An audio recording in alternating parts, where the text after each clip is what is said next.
Ayon sa mga ulat, pinalitan na si Marcus Lee ni Justin Patton na inaasahang maging ang bagong import ng San Miguel Beermen para sa PBA Season 50 Commissioner's Cup. Ang team manager ng San Miguel, na si Gia Banila, ay kinumpirmang malapit na nilang i-finalize ang reinforcement para sa koponan.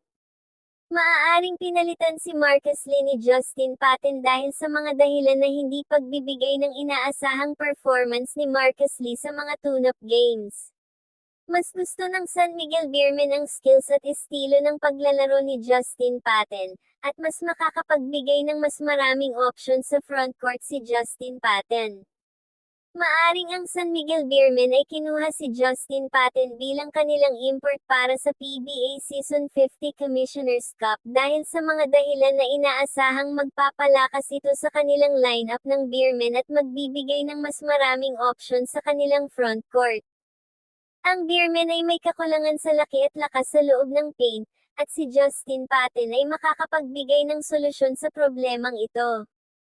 Siya ay makakapaglaro bilang center at power forward, na nagbibigay ng flexibility sa lineup ng Beermen. Si Justin Patton ay isang mahusay na defender sa loob ng paint, na makakapagbigay ng proteksyon sa rim at tutulong sa Beermen na mag-defend ng mas mahusay. Siya ay may kakayahan na mag-rebound, na makakapagbigay ng mga second chance opportunities para sa Beermen. Si Justin Patton ay makakapagbigay ng mga puntos sa loob ng paint, na makakapagbigay ng dagdag na scoring threat para sa Beermen. Ang San Miguel Beermen ay kilala sa kanilang winning tradition at championship pedigree, at ang pagkuha kay Justin Patton ay bahagi ng kanilang estratehiya upang makamit ang kanilang mga titulo sa PBA. Si Justin Patton ay may mga kakayahan na makatulong sa San Miguel Beermen, tulad ng siya ay isang 7'1" center na may kakayahan na magdomina sa loob ng paint, na may average na 3.4 rebounds per game sa kanyang international season stats noong 2024 hanggang 2025.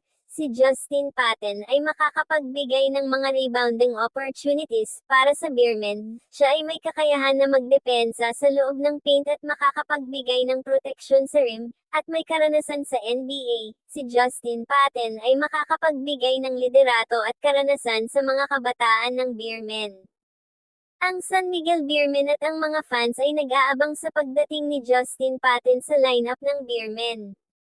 Ang mga fans ay nag-aabang sa pagganap ni Justin Patton sa kanyang unang laro sa PBA at kung paano siya makakapag-ugnay sa mga kasamahan sa koponan tulad ni Junmar Fajardo at CJ Perez. Ang Beermen ay naglalayong makamit ang mga titulo sa PBA at si Justin Patton ay inaasahang makakatulong sa pag-abot ng mga layunin na ito. Si Justin Patton ay inaasahang magdebu sa San Miguel Beermen sa darating na laro kontra Macau Black Knights sa Ninoy Aquino Stadium sa Martes, March 31, 2026. Siya ay pumirma bilang standby import ng Beermen, napapalit kay Marcus Lee na naglaro sa unang dalawang laro ng koponan, at narito naman ang kanyang maikling highlights sa paglalaro ng basketball.